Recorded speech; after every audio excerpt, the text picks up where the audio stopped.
жем салатын брудерге ауысып тұрады. Мынау ал жағы, анау брудер жағы. Жемді мында саласың.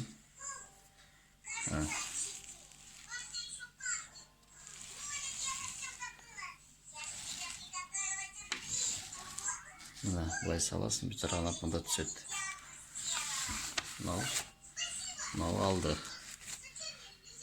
Жемді осылай жейді. Нақты осы жем сауытын ешқандай ауа кірмейді.